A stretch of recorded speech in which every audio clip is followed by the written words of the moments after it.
Hello friends, स्वागत है आप सभी का एक और नई मेडिसिन रिव्यू के इस वीडियो में। दोस्तों, आज की वीडियो में हम बात करने वाले हैं यूरिन रिटेंशन या रिटेंशन ऑफ यूरिन और उसके ट्रीटमेंट के बारे में। दोस्तों, यूरिन रिटेंशन का मतलब होता है कि यूरिन का आपके शरीर में रह जाना, यानी कि शरीर से बाहर ना निकलना, यानी कि यूरिटेशन की जो प्रोसेस है उसमें कोई रुकावट आ जाना या उसमें कोई बाधा उत्पन्न हो जाती है, जिसकी वजह से यूरिन बॉडी में ही रह जाता है, जिसे हम लोग यूरिन रिटेंशन कहते हैं। इसके बारे में फुल डिटेल में हम लोग बात करेंगे। यूरिन रिटेंशन या रिटेंशन ऑफ यूरिन क्या होता है और इसके ट्रीटमेंट के लिए हमें क्या करना चाहिए, कौन सी मेडिसिन का यूज़ किया जाता है, इस्तेमाल करने का क्या तरीका है, और साथ ही हम इसके कॉज तथा सिम्टम्स के बारे में भी बात करेंगे, जिससे आपके सभी डाउट्स क्लियर हो जाएं। दोस्तों, आप अगर हमारे चैनल पर नए हैं तो पहले चैनल को सब्सक्राइब कर लें ताकि आगे भी आपको मेडिसिन रिलेटेड सभी वीडियोस मिलते रहें। चलिए दोस्तों, सबसे पहले जानते हैं कि यूरिन रिटेंशन क्या होता है। तो अगर यूरिनरी ब्लैडर पूरी तरह से खाली नहीं होता है तो इसी प्रोसेस को हम लोग यूरिन रिटेंशन बोलते हैं या रिटेंशन ऑफ यूरिन भी कहते हैं। आप वैसे ही समझ लीजिए कि जैसे आप पेशाब करने के बाद में भी अगर आपको ऐसा लगता है कि अभी मतलब कि वो सेटिस्फेक्शन नहीं है, ऐसा लग रहा है कि बॉडी के अंदर अभी यूरिन है और वो बाहर नहीं आ रही है, तो यही चीज़ कहलाती है यूरिन रिटेंशन। ये एक्यूट हो सकता है और एक्यूट में क्या होता है कि यूरिनेशन अचानक से बंद हो जाता है, यूरिन बाहर निकलना अचानक से बंद हो जाता है, जिसकी वजह से आपको सीवियर पेन भी हो सकता है और बहुत ज़्यादा पेन होता है। इसे हम कहते हैं पेशाब का रुक जाना। क्रोनिक यूरिनरी रिटेंशन में क्या होता है, यूरिनेशन होता तो है, यानी कि यूरिन बाहर आती तो है, लेकिन ब्लैडर पूरी तरह से खाली नहीं हो पाता है। और जो अभी हम लोग सिम्टम्स पे बात करेंगे इसके बारे में डिटेल में कि क्या क्या सिम्टम्स आते हैं, और जब ब्लैडर खाली नहीं हो पाता है यूरिन में इन्फेक्शन होने का खतरा बढ़ जाता है, क्योंकि यूरिन में इन्फेक्शन होगा तो आपको यूरिनरी सिस्टम का इन्फेक्शन हो सकता है, जिसको हम लोग यूटीआई का इन्फेक्शन बोलते हैं। ऐसे में किडनी से संबंधित समस्या हो सकती है या फिर आपको ब्लैडर से रिलेटेड समस्या हो सकती है।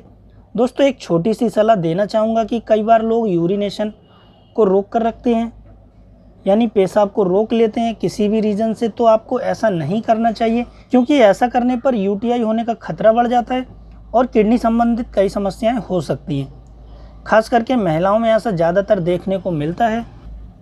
इसी वजह से यूटीआई की अधिकांश पेशेंट महिलाएं ही होती हैं।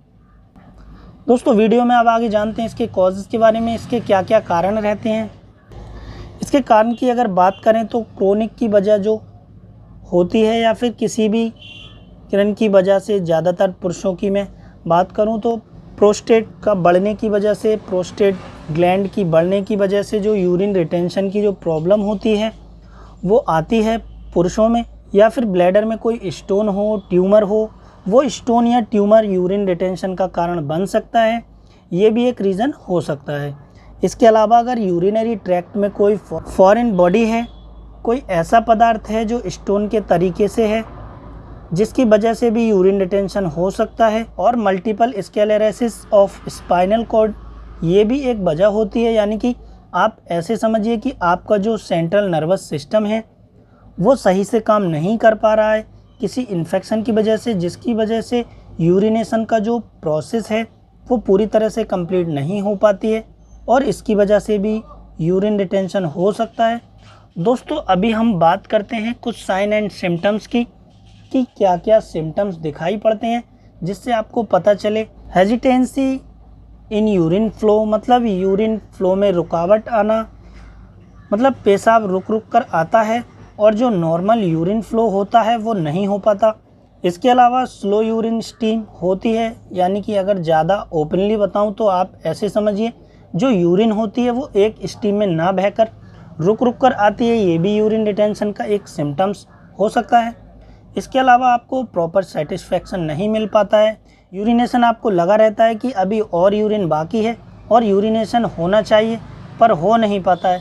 इसके अलावा आपको लोअर एब्डोमिनल पेन हो सकता है, नाभि के नीचे आपको दर्द हो सकता है ब्लैडर की साइड को। इसके अलावा आपको कभी कभी यूरिन लीकिंग की समस्या का भी सामना करना पड़ सकता है। और दोस्तों ये जो सभी सिम्टम्स होते हैं ये यूरिन रिटेंशन के सिम्टम्स होते हैं। दोस्तों अब हम जानते हैं कि इसके ट्रीटमेंट के लिए कौन सी दवा प्रयोग में ली जाती है। दोस्तों एक ही मेडिसिन है जो अधिकांश डॉक्टर्स इस्तेमाल करते हैं या फिर कोई डायूरेटिक यूज़ कर सकते हैं, जिसमें सबसे पहले मेन डायूरेटिक होता है वो है डायूरेटिक इंजेक्शन लैसिक्स, और ये 2 ml तथा 4 ml का इंजेक्शन आता है।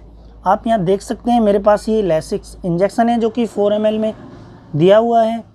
इसके अलावा आपको इसमें 2 ml का भी एम्पुल मिल जाता है और ये फ्रूसेमाइड इंजेक्शन होता है। दोस्तों इस इंजेक्शन को IM या IV दिया जाता है और स्लोली दिया जाता है ये पेशेंट में। दोस्तों वैसे तो ब्रांड कोई भी हो सकती है, फ्रूसेमाइड इंजेक्शन जो है वो सबसे कारगर होता है यूरिन रिटेंशन में। मान लीजिए इंजेक्शन सही से काम नहीं कर रहा है तो कैथेराइजेशन ही एक ऑप्शन बचता है, और अगर कोई इन्फेक्शन हुआ है तो उस इन्फेक्शन का अलग से ट्रीटमेंट दिया जाता है जिस प्रकार का भी इन्फेक्शन होता है। बाकी ये वीडियो था आपके यूरिन रिटेंशन की प्रॉब्लम के लिए। आई होप कि वीडियो आपको पसंद आया होगा, अच्छा लगा होगा। दोस्तों अगर वीडियो पसंद आया तो इसे लाइक ज़रूर से कर दें। चलिए वीडियो के लास्ट में कुछ इंजेक्शन की प्राइस और आपको मैं निकाल कर दिखा देता हूँ किस तरह का आपको ये एम्पुल मिल जाता है। तो आप यहाँ देख सकते हैं दोस्तों इसके बैच नंबर के साथ साथ इसकी मैन्युफैक्चरिंग डेट और एक्सपायरी डेट को मेंशन किया हुआ है। इसके साथ ही इसकी पर एम्पुल जो MRP रहती है वो 11 रुपये में आप इजीली इसको किसी भी आपके नियरेस्ट फार्मेसी स्टोर से ख़रीद सकते हैं। और दोस्तों वीडियो के लास्ट में आपको दिखा देते हैं कि ये 4 ml का एम्पुल किस टाइप से आपको मिल जाता है। तो इसके अंदर आप देख सकते हैं इस तरह से कुछ आपको ये एम्पुल मिल जाते हैं, जिसके अंदर 10 एम्पुल का ये पूरा एक कैरेट दिया हुआ है। इसी तरह से दोस्तों 2 ml का भी आपको इंजेक्शन लैसिक्स मिल जाता है। तो आप यहाँ देख सकते हैं दोस्तों कुछ इस तरह से इसकी पैकिंग दी होती है। उम्मीद है दोस्तों आज का ये यूरिन रिटेंशन प्रॉब्लम वाला वीडियो आपको पसंद आया होगा, जानकारी अच्छी लगी होगी। दोस्तों अगर वीडियो पसंद आया तो वीडियो को एक लाइक ज़रूर से कर दें। दोस्तों मिलते हैं आपसे हमारी अगली वीडियो में इसी तरह की नई दवाई की जानकारी के साथ। तब तक के लिए दोस्तों जय हिंद, धन्यवाद।